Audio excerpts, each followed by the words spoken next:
नमस्कार मित्रों, आज आपके सामने प्रस्तुत है परिकर अलंकार।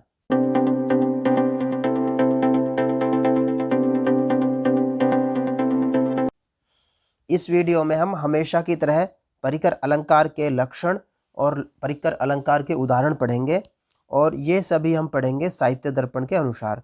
और इसीलिए हमने इस सीरीज़ का नाम रखा हुआ है साहित्य दर्पण के अलंकार, जिसका यह 30वां भाग है। आज इससे पहले 29 भाग आ चुके हैं, तो आप उनको भी देख सकते हैं। तो आइए शुरू करते हैं। संस्कृत में अलंकारों को मित्रों 3 भागों में बांटा गया है, जो कि हैं शब्दालंकार, अर्थालंकार और उभय अलंकार। और आज का हमारा अलंकार परिकर अलंकार अर्थालंकारों के अंतर्गत आता है। तो देखिए, इसकी परिभाषा हम साहित्य दर्पण के अनुसार देखेंगे, उदाहरण भी देखेंगे। पहले हम एक अर्थ देख लेते हैं। परिकर का मतलब होता है कि किसी चीज़ का अभिप्राय के साथ प्रयोग करना।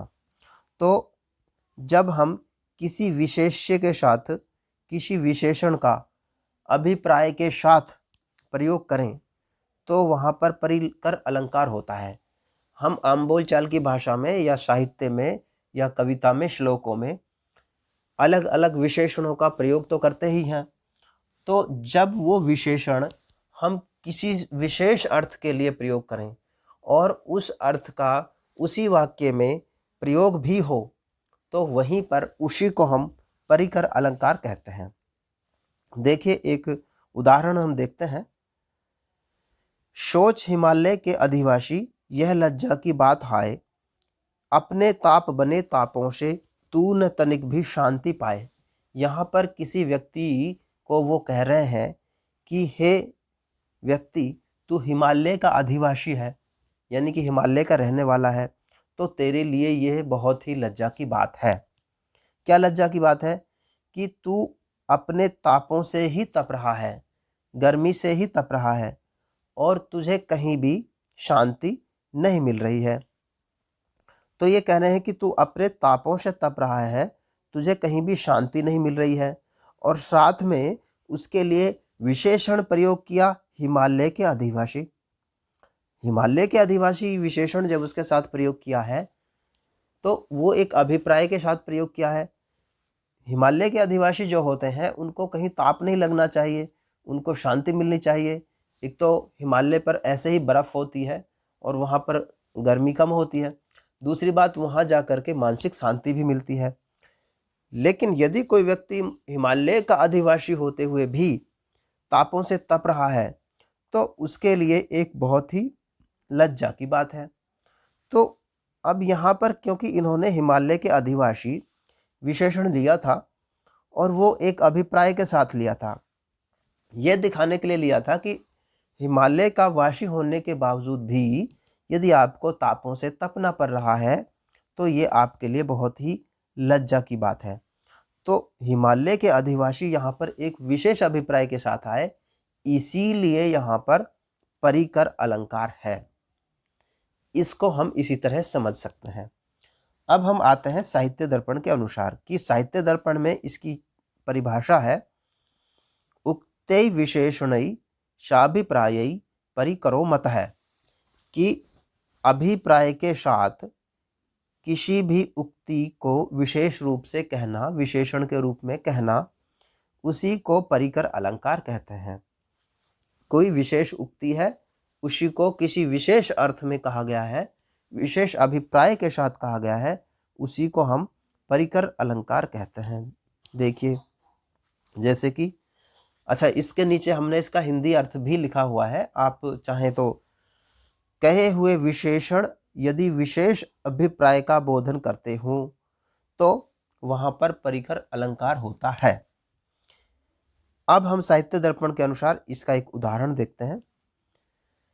अंगराज सेनापते द्रोणोपहासिन कर्णा रक्षेणम भीमाद दुशासनम।